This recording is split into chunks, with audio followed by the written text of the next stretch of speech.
Hello friends, welcome to Telugu audio story. మీరు కనుక ఛానల్ని ఫస్ట్ టైం చూస్తున్నట్లయితే ఛానల్ సబ్స్క్రైబ్ చేయండి, లైక్ చేయండి. అలానే కథపై మీ విలువైన ఒపీనియన్ని కామెంట్ రూపంలో తెలియజేయండి. ఇక కథలోకి వెళ్దామా? వీడియో చూస్తున్నందరూ కింద కనిపిస్తున్న హైప్ ఆప్షన్ వీడియోని ఎంకరేజ్ చేయండి. అదే రోజు సాయంత్రం నేహ పేరెంట్స్ రావడంతో ఇంటికి వచ్చిన వినోద్, రంజని గారు చాలా ట్రై చేశారు జరిగిన పొరపాటు గురించి ఎక్స్ప్లెయిన్ చేయడానికి. వేద్కి అర్థమవుతూ ఉన్నా కానీ నేహను ప్రాణంగా ప్రేమించి పెళ్లి చేసుకోవడంతో తన భార్యకు జరిగిన అవమానాన్ని యాక్సెప్ట్ చేయలేకపోతున్నాడు. నేహ పేరెంట్స్ అమిత్ శర్మ, సోనాలి జరిగిన విషయం అర్థం చేసుకోవడానికి కూడా సిద్ధంగా లేకపోవడంతో చాలా పెద్ద గొడవ జరిగింది. మీరు మీ స్టేటస్ చూసి ముందు మేము భయపడ్డా మా నేహ ప్రేమ మీద నమ్మకంతో ఈ పెళ్లికి ఒప్పుకున్నాము. రుద్ర పెళ్లి గురించి అడిగితే ఏ అమ్మాయి నచ్చటం లేదని మీరు చెప్పిన అబద్ధాల వెనక అసలు కారణం ఇదన్నమాట. మీ కొడుకులోని రాక్షసుణ్ణి ప్రపంచానికి తెలియకుండా దాచిపెట్టారు. అసలు ఎటువంటి రాక్షసుణ్ణి ఏ ఆడపిల్లైనా ఇష్టపడుతుందా? తన ప్రాణమైన వదులుకుంటుంది కానీ ఎటువంటి మృగాన్ని ఏ ఆడపిల్ల పెళ్లి చేసుకోదు. ఈరోజు ఆ రాక్షసుడు మా కూతురి జీవితాన్ని బలి తీసుకోవడానికి ప్రయత్నించాడు. దాని నుంచి మీ పెద్ద కొడుకుని తప్పించడానికి ఏవేవో కట్టుకథలు చెప్తున్నారు. మా ప్లేస్లో ఇంకొకరుంటే మిమ్మల్ని ఈ పాటికి రోడ్డు మీదకి లాగేవాళ్ళు అంటూ చాలా సీరియస్గా రైస్ అయిన సోనాలి, ఇప్పుడే మా బేబీని మా ఇంటికి తీసుకుని వెళ్ళిపోతాం. ఎంత జరిగిన తర్వాత ఇక ఇక్కడ తన సేఫ్టీ మీద మాకు నమ్మకం లేదు అంటూ పెద్దవాళ్ళ మీద గొడవ చేసి, మా బేబీ కావాలనుకుంటే నువ్వే మా ఇంటికి రావేద్ అంటూ వేద్కి గట్టిగా చెప్పి అప్పటికప్పుడు నేహని తనతో పాటు తీసుకువెళ్ళడానికి నిర్ణయించుకుంది సోనాలి. అమిత్ గారిది కూడా అడ్డు చెప్పలేని పరిస్థితి. ఎందుకంటే నేహ పరిస్థితి అంత దారుణంగా ఉంది. మరి భార్య కోపాన్ని ఆవేశాన్ని సమర్థిస్తూ నేహ హెల్త్ సెట్ అయ్యాక మాట్లాడదాం అనేసి ఒక్కటి మాటగా చెప్పి వెళ్ళిపోతే రుద్ర ఫోర్స్ ఫేస్ చేసిన నేహ అస్సలు నడవలేని పరిస్థితిలో ఉంది. యాంకిల్ ట్విస్ట్ అవడంతో బ్యాండేజ్ వేసి తలకి కట్టు, చేతుల నిండా బాడీ నిండా కనపడుతున్న రుద్ర నెయిల్ మార్క్స్ తనని తాను కాపాడుకోవడానికి ఎంతగా ఫైట్ చేసిందో చెప్పకనే చెప్తూ ఉంటే సోనాలి ఆవేశానికి తాను ఇబ్బంది పడకూడదని చేతుల్లోకి ఎత్తుకుని తీసుకువెళ్లి కారులో కూర్చోబెట్టాడు వేద్. కనీసం వేద్ని చూడటానికి కూడా ఇష్టపడలేదు నేహ. తాళి కట్టిన భర్త అయినా సరే ప్రస్తుతం తను ఉన్న పరిస్థితిలో ఏది డైజెస్ట్ చేసుకోలేకపోతూ ఉంటే ప్లీజ్ అంటూ రిక్వెస్ట్ చేసి ఎత్తుకున్నాడు. కార్లో కూర్చోపెట్టి సీట్ బెల్ట్ పెట్టి సారీ చెప్తూ ఉంటే కనీసం రెస్పాన్స్ ఇవ్వని నేహ వేద్ నుంచి ముఖం పక్కకు తిప్పేసుకుంటే, నేను ఏ తప్పు చేయలేదు నేహ, నా మీద ఎందుకు కోపం అంటూ బాధగా అడిగాడు. నువ్వు రావాల్సిన టైంకి ఇంట్లో ఉంటే నాకు ఈ పరిస్థితి ఉండేది కాదేమో. పెళ్లికి ముందంతా నా వెనక్కి తిరిగేవాడివి. పెళ్ళైన తర్వాత నేను చెప్పిన టైం కన్నా ముందే ఉండేవాడివి. లాస్ట్ వీక్ నుంచి ఇంటికి నువ్వు లేట్గా వస్తున్నావు. నిన్న కనీసం నా ఫోన్కి కూడా ఆన్సర్ చేయలేదు. నీ మిస్టేక్ వల్ల నేను ఏం కోల్పోయేదాన్నో తెలుసా అంటూ నిలదీస్తూ ఉంటే, నేను రైట్ టైంలో ఇంట్లో ఉండుంటే పరిస్థితి మరోలా ఉండేదేమో అనుకుంటున్న వేదులు కూడా చిన్న గిల్టీ ఫీల్. సరిగ్గా అప్పుడే లాస్ట్ మినిట్లో ప్రాజెక్ట్ సెమినార్ తన మీద వదిలేసి రుద్ర వెళ్ళిపోవడం వేద్కి గుర్తుకు రావడంతో, ఎప్పుడు నాకు రెస్పాన్సిబిలిటీ ఇవ్వడానికి ఇష్టపడిన అన్నయ్య నిన్నెందుకు నన్ను సెమినార్ అటెండ్ అవ్వమని వదిలేశాడు అనుకుంటున్న వేద్ను ఆ టైంలో రుద్ర బిహేవియర్ కూడా మరింత ఆలోచనలో పడేసింది. ఏవేవో ప్రశ్నల మధ్య చిక్కుకున్న మైండ్తో నిలబడ్డ వేద్ని పక్కకు లాగి, నీ వాల్యూ తెలియని వాళ్ళ గురించి నువ్వెందుకు బేబీ బాధపడతావు?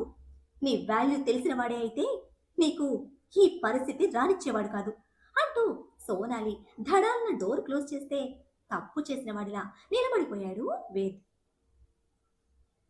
This is not right time to argue. Neha mental state కూడా అర్థం చేసుకో అంటూ అంతకు మించి ఏది చెప్పలేని స్టేజ్లో లోపల నుంచి సోనాలి అరుస్తూ ఉంటే వేద్ భుజం తట్టి కారు ఎక్కేశారు అమిత్ శర్మ. కారు వెళ్ళిపోయినా కానీ వేద్ మాత్రం అక్కడి నుంచి కదలలేదు, వెళ్తున్న కార్ని చూస్తూ. నిన్నటి నుంచి పూర్తిగా అలసిపోయిన రంజని గారిని రూమ్లో వదిలి, రెస్ట్ తీసుకో, సాయంత్రం హాస్పిటల్కి వెళ్ళాలి అంటూ చెప్పి బయటకు వచ్చిన వినోద్ ఎంతకి కదలని కొడుకుని చూస్తూ దగ్గరికి వచ్చి, వేద్ ఇట్స్ ఓకే, ఇప్పుడు మనం ఏం చెప్పినా మీ అత్తగారు వినే స్టేజ్లో లేరు, తర్వాత మాట్లాడదాం, నేను ఆఫీస్కి వెళ్తున్నాను, అమ్మని కొంచెం చూసుకో అని చెప్పి వెళ్తూ ఉంటే, నా క్వాలిఫికేషన్, నా క్యాపబిలిటీ, నా వెనక బ్యాక్గ్రౌండ్ చూడకుండా నన్నుగా ప్రేమించిన అమ్మాయిని దూరం చేసుకున్నాను. అది మీ పెద్ద కొడుకు వల్ల. ఇంకేముంది డాడ్ మాట్లాడటానికి? నేను దేనికి పనికిరానని మీ స్ట్రాంగ్ ఫీలింగ్ కూడా కదా! నేను ఏ పని చేసినా దాని వెనక మీ పెద్ద కొడుకు సపోర్ట్ ఉండాలని, లేకపోతే ఫెయిల్ అవుతానని మీకు చాలా కాన్ఫిడెన్స్. ఇప్పుడు కూడా మీ పెద్ద కొడుకు చేసిందే మీకు కరెక్ట్. మా అత్తగారిదే తప్పు. నా భార్య మీద రాక్షసుల్లా మీ పెద్ద కొడుకు దాడి చేసి నా భార్య జీవితం నాశనం చేయాలని చూశాడు. అయినా నీ పెద్ద కొడుకుదే విక్టరీ. నీ పెద్ద కొడుకే డిక్టేటర్. మేమంతా అత్తగాడు చెప్పింది చేసే సర్వెంట్స్ మాత్రమే అంటూ కోపంలో పిచ్చిగా ఒళ్ళు మర్చి మాట్లాడుతూ ఉంటే అవుట్ ఆఫ్ కంట్రోల్ అవుతున్న వేద్ చంపకు పెట్టి పీకారు Vinod. Have you lost your mind Ved? నేను చెప్తున్నదేంటి, నువ్వు మాట్లాడుతున్నదేంటి? అసలు ఎక్కడి నుంచి వస్తున్నాయి నీకు ఇలాంటి మాటలన్నీ? ఇదేనా మా పెంపకం? ఇదేనా మేం మీకు నేర్పిన సంస్కారం? ఒక ఆడపిల్ల తల్లిగా మీ అత్తగారు తొందరపడి మాట అన్నారంటే అర్థం ఉంది. బట్ నువ్వు నువ్వు అంటూ ఏదో చెప్పబోతున్న వినోద్ గారికి అడ్డుపడి, అంటే భర్తగా నా ఆవేశంలో అర్థం లేదంటారు. నైట్ కూడా కనీసం ఏం జరిగిందో అని కూడా తెలుసుకోకుండా నన్ను చేసుకున్నారు. అప్పుడు అర్థం కాలేదు. కానీ ఇప్పుడు ఇప్పుడు అన్నీ క్లియర్‌గా అర్థమవుతున్నాయి. ఈ ఇంట్లో నా ప్లేస్ ఏంటో నాకు బాగా అర్థమవుతుంది అనేసి వినీత్ గారు చెప్పేది కూడా వినిపించుకోకుండా వేగంగా లోపలికి వెళ్ళిపోయాడు వేద్. వెళ్తున్న కొడుకు వైపే బాధగా చూస్తూ, వీడికి నేహ తప్ప మరో ఆలోచన లేకుండా పోతుంది. భార్యకి ఇంపార్టెన్స్ ఇవ్వచ్చు. కానీ తానే లోకం అనుకుంటే ఎందుకు పనికి లేకుండా పోతాడు. వీడిని ఇలాగే వదిలేయకూడదు అనుకుంటూ వేద్ గురించి ఆలోచిస్తూనే ముందు రోజు కంపెనీలో జరిగిన మిస్టేక్ సరిచేసే పని మీద హడావిడిగా ఆఫీస్కి వెళ్లారు వినోద్. హాస్పిటల్లో అడ్మిట్ అయిన రుద్రకి మైనర్ సర్జరీ చేయడంతో ఈవినింగ్ రుద్ర కళ్ళు తెరిచేసరికి ఎదురుగా ఉన్నారు రంజని. పశ్చాత్తాపంతో నిండి ఉన్న రుద్ర కళ్ళు సూటిగా తల్లిని చూడలేకపోతూ ఉంటే, నేహ ఎలా ఉందిమా అని ఎటో చూస్తూ అడిగిన రుద్ర మొహాన్ని చేతుల మధ్య నిలిపి బోరున ఏడ్చేశారు Ranjani. Aunty, please control your self.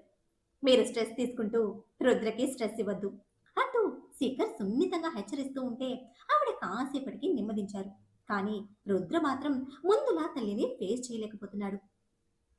మా దగ్గర నిజం దాచి ఎన్ని రోజులు నిన్ను నువ్వే శిక్షించుకున్నావు. ఇంకా చాలు కన్నా, ఇంకా మమ్మల్ని దూరం పెట్టకు అని రుద్ర చేతులు చంపకు పెట్టుకుని కన్నీళ్లతో బాధపడుతూ ఉంటే తల్లిని సంభాలిస్తూనే శిఖర్ని చూశాడు రిజల్ట్ కోసం. నెగిటివ్ రిజల్ట్ కావడంతో తల అడ్డంగా కదిపిన శిఖర్ ముఖంలో డిసప్పాయింట్మెంట్ కి లాంగ్ బ్రేక్ తీసుకుంటూ కళ్ళు మూసుకున్నాడు Rudra. London Kingston medical research institute drug interaction lab Britain national health services counselling సెంటర్లో ఒకటి. గ్లాస్ వాల్ కి సెకండ్ సైడ్ ఒక పర్సన్ ఉంటే అతనికి ఆపోజిట్ సైడ్ ఐరా ఇంకా చేతన్. సిన్సియర్ గా ప్రొఫెషనల్ మోడ్ లో ఉన్న ఇద్దరు ప్రశ్నలు అడుగుతూ ఉంటే అవతల పర్సన్ ఆన్సర్ చేస్తూ ఉన్నాడు. ఆన్సర్ నోట్ చేస్తూనే అతని ఎమోషన్స్ కూడా అబ్జర్వ్ చేస్తున్నారు ఆ ఇద్దరు. ఎంబీబీఎస్ కంప్లీట్ చేసుకుని ఎండి ఫార్మకాలజీ సెకండ్ ఇయర్ లో ఉన్నారు ఐరా ఇంకా చేతన్. ఫార్మకాలజీ అంటే డ్రగ్స్ మనిషి శరీరం మీద ఎలా పనిచేస్తాయి, వాటి డోసేజ్, టాక్సిసిటీ, సైడ్ ఎఫెక్ట్స్ మీద రీసెర్చ్ చేసి క్లినికల్ ట్రయల్స్ తో డ్రగ్ అప్రూవల్ ప్రాసెస్లలో సర్టిఫై చేస్తారు. సబ్జెక్ట్ అయితే ఇది. చేతన్ సబ్జెక్ట్ పరంగా పర్ఫెక్ట్. బట్ ఐరా సబ్జెక్ట్ కు మించి పేషెంట్ ఎమోషన్స్ కి కనెక్ట్ అవుతుంది. ఔషధం ఎంతటి పవర్ఫుల్ అయినా అది మనిషి మానసిక స్థితిని బట్టే సమర్థవంతంగా పనిచేస్తుందనేది ఐరా నమ్మకం. ప్రాక్టికల్ ప్లస్ లాజిక్ స్టేట్స్ లో వర్క్ చేస్తే వీళ్ళిద్దరి కాంబినేషన్ ఎప్పుడూ బెస్ట్ అండ్ ఫస్ట్ లోనే ఉంటుంది. పేషెంట్ ఎమోషన్స్ లో చేంజ్ కనిపిస్తూ ఉండడంతో ఇక చాలు వెళ్దాం అంటూ చెప్పాడు చేతన్. 4 more క్వశ్చన్స్ ఫినిష్ చేసి వెళ్దాం అంటూ లాస్ట్ కి మిగిలిన క్వశ్చన్స్ కూడా ఐరా కంటిన్యూ చేస్తూ ఉంటే నెక్స్ట్ క్వశ్చన్ కి పేషెంట్ ఒక్కసారిగా రివర్స్ అయ్యాడు.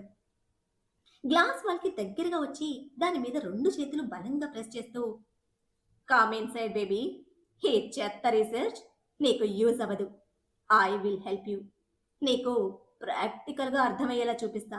లెట్స్ ఎంజాయ్ టుగెదర్ అంటూ తిక్కగా మాట్లాడుతూ ఉంటే, మైండ్ యువర్ వర్డ్స్ అంటూ వార్నింగ్ టోన్లో చేతన్ సీరియస్ అయితే అవేమీ పట్టించుకోకుండా నెక్స్ట్ క్వశ్చన్ అడిగింది ఐరా. వాడు పగలబడి నవ్వుతూ, చెప్పాను కదా బేబీ, లోపలికి వస్తే చెప్తా. నీ డ్రెస్ విప్పుతూ నా డ్రెస్ విప్పుతూ డీప్గా ప్రాక్టికల్గా డిస్కస్ చేద్దాం అని నాలుక బయట పెట్టి గ్లాస్ని లిక్ చేస్తూ ఫింగర్స్ తో మూమెంట్స్ ఇస్తూ ఉంటే చేతన్కి తిక్కరేగింది. కూర్చున్న చైర్ని తీసి నేలకేసి కొట్టి సెక్యూరిటీని పిలుస్తూ వాడికి వార్నింగ్స్ ఇస్తున్నాడు. ఐరాకి కూడా ఇబ్బందిగానే ఉన్నా చేతన్ ఎంత ఫోర్స్ చేస్తూ ఉన్నా నిలబడి అతన్ని ప్రశ్నిస్తుందే గాని బయటకి స్టెప్ తీసుకోవడం లేదు. సెక్యూరిటీ లోపలికి వెళ్లి లాఠీలకు పని చెప్పి వాడిని మోకాళ్ళ మీద కూర్చోపెడితే చేతన్ అరుస్తూ బయటకి లాక్కిపోతున్నా సరే మిగిలిన తన లాస్ట్ క్వశ్చన్ కూడా గట్టి గొంతుతో అడుగుతూ కంప్లీట్ చేసుకుంది ఐరా. కానీ వాడు మాత్రం ఏమీ ఆన్సర్ చెప్పకుండా లాస్ట్ క్వశ్చన్కి సెక్యూరిటీని తోసేసి గ్లాస్ వాల్ మీద పడిపోయి ఐరాను చూస్తూ ఉండిపోయాడు. కానీ ఆ చూపుల్లో కామం కానీ కోరిక కానీ లేదు. జస్ట్ ఒక స్పెషల్ అట్రాక్షన్ మాత్రమే ఉంది. Are you out of your senses? వాడు ఏం వాగుతున్నాడో నీకు అర్థం కావటం లేదా? How could you even stand in front of him అని గట్టి గట్టిగా అరుస్తున్నాడు చేతన్. అతని కోపంతో సమానంగా పరిగెడుతున్న బ్రీతింగ్ స్పీడ్ కి గడగడ హాఫ్ బాటిల్ వాటర్ తాగి మిగిలినవి చేతన్ చేతిలో పెట్టింది తాగమంటూ. బాటిల్ ఊపిరి తీసేస్తూ చాలా అంటే చాలా సీరియస్ గా చూస్తున్నాడు చేతన్. ఇట్స్ ఓకే చేతన్, వాడు పేషెంట్, మనం డాక్టర్స్. పేషెంట్ ని పేషెంట్ లా ట్రీట్ చేయాలి, పర్సనల్ గా తీసుకోకూడదు అంటూ టెక్నికల్ వేలో కన్విన్సింగ్ గా చెప్పినా షటప్, జస్ట్ షటప్. ఫీల్ ఏదైనా సరే ప్రతి మనిషికి ఒక ఎమోషన్ ఉంటుంది. ఆ ఎమోషన్ టచ్ చేసినప్పుడు రియాక్ట్ అవ్వడం కామన్. సెన్స్లెస్ గా నిన్ను నువ్వు రిస్క్ లో పెట్టుకుంటున్నావు. వాడిని లాక్ చేశారు కాబట్టి సరిపోయింది, లేకపోతే అసలు వాడేం అడుగుతున్నాడు, ఎలా అడుగుతున్నాడు తెలుస్తోంది కదా. మగాణ్ణి నేనే భరించలేకపోయాను. యు ఆర్ ఎ గర్ల్ అంటూ పళ్ళు బిగించిన చేతన్ కార్నర్ చేస్తూ ఉంటే వాడిని లాక్ చేశారు కాబట్టి నేను స్ట్రెస్ తీసుకోలేదు. నా ఫ్యూచర్ మీద నాకు చాలా డ్రీమ్స్ ఉన్నాయి. నేను లేకపోతే నా కలర్ఫుల్ ఫ్యూచర్ ఏమైపోతుంది, నా పేరెంట్స్ ఏమైపోతారు. So don't worry about me. నా ఫ్యూచర్ కోసం, నా పేరెంట్స్ కోసం నేను ఉండాలి. నన్ను నేను ఎప్పుడూ ఎక్కడ రిస్క్ లో పెట్టుకోను. బట్ లాస్ట్ మినిట్ వరకు నా ప్రయత్నాన్ని ఆపను. For me work is worship. వర్క్లో ఆడ మగాని డిఫరెన్స్ లేదు.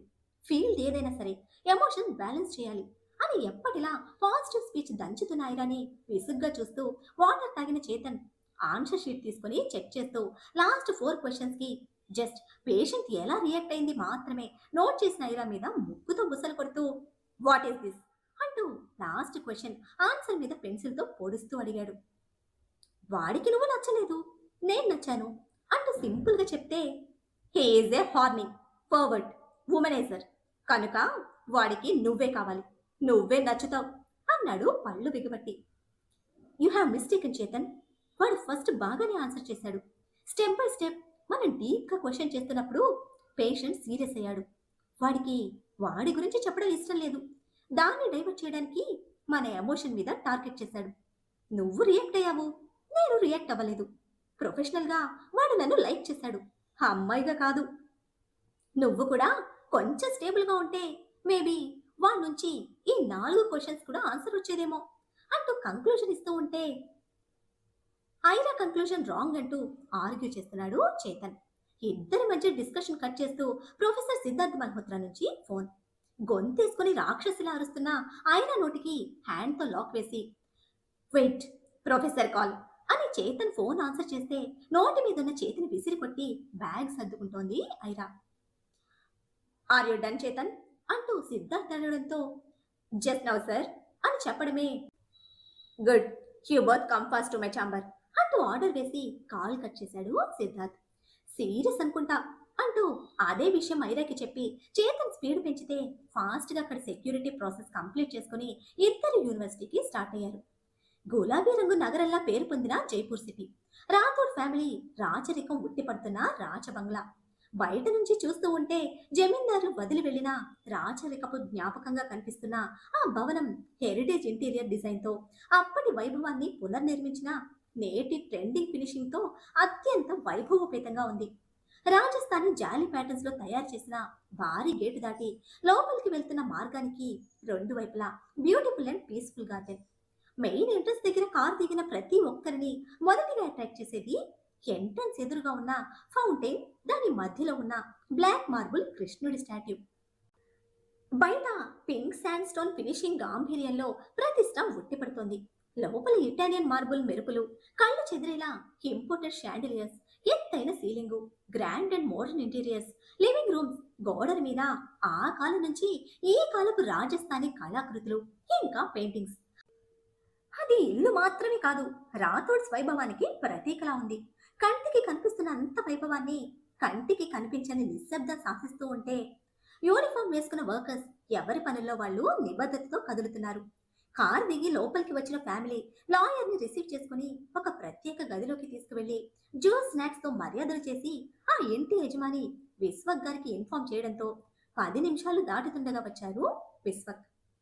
అతను వచ్చే వరకు వినయంగా అక్కడే వెయిట్ చేస్తున్న సర్వెంట్ వెళ్లిపోవడంతో లాయర్ గారితో మాట్లాడి డాక్యుమెంట్స్ తీసుకుని పైకి వెళ్లారు విశ్వక్. గురువు గారి సమక్షంలో కూచిపూడి నృత్య రూపకం సాధన చేస్తున్నారు మయూరి. పేరుకు తగ్గట్టే ఆమె గజ్జి కట్టి పాదం కలిపితే పొరి విప్పిన నెమలిలా కళ్ళను మనసును కట్టిపడేస్తారు. అంత అద్భుతంగా హావభావాలతో ప్రాణం పెట్టి నృత్యానికి జీవం పోస్తారు. 4 పదుల ఆమె వయస్సు ఆమె సాధనకు మరింత క్రమబద్ధంగా ఉంటుంది. అలాగే సంగీతం అన్నా కూడా ఆమెకు మహాప్రీతి. కర్ణాటక గజల్స్ లో ప్రవేశం ఉన్న చిన్ననాడే ఇష్టంగా మొదలుపెట్టిన హిందుస్థానీ మాత్రం అప్పుడే ఆగిపోవడంతో మళ్ళీ ఇప్పటి వరకు దాని జోలికి వెళ్ళిందే లేదు. భరతనాట్యం, మణిపురి నృత్యాలలో ప్రావీణ్యం ఉన్న మయూరి గారికి ఇక దక్షిణ భారతదేశ ప్రసిద్ధ నృత్య రూపకమైన కూచిపూడి మీద మక్కువతో ఇప్పుడు గురువు గారి సమక్షంలో శిక్షణ తీసుకుంటున్నారు. అందం, ఆహార్యం, అభినయం మూడింటి కలయిక మయూరి. ప్రాణం నిలిపి పాదం కలుపుతూ ఉంటే అలా చూస్తూ ఉండిపోయారు అసలు అక్కడకు వచ్చిన పని మర్చిపోయిన విశ్వక్. గురువు గారు బ్రేక్ ఇవ్వడంతో పక్కకు వచ్చిన మయూరి గారు మెయిడ్ నుంచి వాటర్ తీసుకుని దగ్గరికి వచ్చి పిలిచే వరకు తెలుసుకునే స్టేజ్లో కూడా లేరు విశ్వక్. నీ పాదం కదులుతూ ఉంటే నా కాలం ఆగిపోతుంది మయూ. ఆ గొప్పతనం నాట్యంలో ఉందా లేదా అభినయించే నీలో ఉందా అని ఇంకా అదే ట్రాన్స్ లో ఉండి ప్రశ్నించారు విశ్వక్.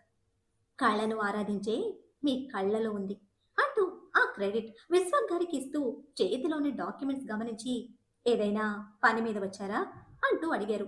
హా, 1 కాదు 2 పనుల మీద వచ్చాను అంటూ ఒక సెట్ ఆఫ్ డాక్యుమెంట్స్ సపరేట్ చేసి ఫస్ట్ వీటి మీద నీ సైన్ కావాలి, ఇక రెండవది మన అకౌంట్ రికార్డ్స్ అన్నీ నేను చెక్ చేశాను. ఒక 2 డేస్ టైం తీసుకొని నువ్వు కూడా చెక్ చేసి ఫైనల్ చేస్తే లాయర్ ఆడిట్ వర్క్ స్టార్ట్ చేస్తారు అని ఎక్స్ప్లెనేషన్ ఇస్తూ ఉంటే, వీటిలో నన్ను ఇన్వాల్వ్ చేయొద్దని ప్రతిసారి చెప్తున్నా, అయినా ప్రతిసారి నన్ను విసిగిస్తూనే ఉన్నారు అన్నారు మయూరి ఎప్పటిలా అయిష్టత చూపిస్తూ. ఇది వరకు వేరు, ఇప్పుడు మనకంటూ ఒక లక్ష్యం ఉంది. దానికోసం నువ్వు ఇక మీదట విసుగు తగ్గించుకొని ప్రతి 3 మంత్స్కి ఒకసారి ఇవన్నీ చెక్ చేసి పాస్ చేయవలసిందే. It's your responsibility. ఈ నైట్కి స్టార్ట్ చేస్తే ఏం టైంలో మాకు అందుతాయి అని చిన్నపాటి మందలింపుతో చెప్పి ఫస్ట్ సెట్ ఆఫ్ డాక్యుమెంట్స్ మీద మయూరి సైన్ తీసుకుని వినోద్ మెహతాతో మాట్లాడాను. మన ఇన్వెస్ట్మెంట్ గోల్స్ క్లియర్గా చెప్పాను.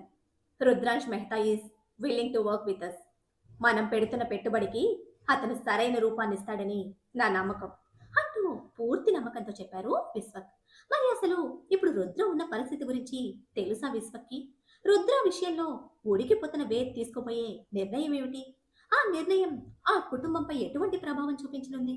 నేహ వేద్ని క్షమిస్తుందా? రుద్రని సిచ్యువేషన్ నుంచి బయటకు తీసుకురాగలిగేది ఎవరు? ఏం జరుగుతుందో తెలియాలంటే నెక్స్ట్ ఎపిసోడ్ని ఫాలో చేయండి.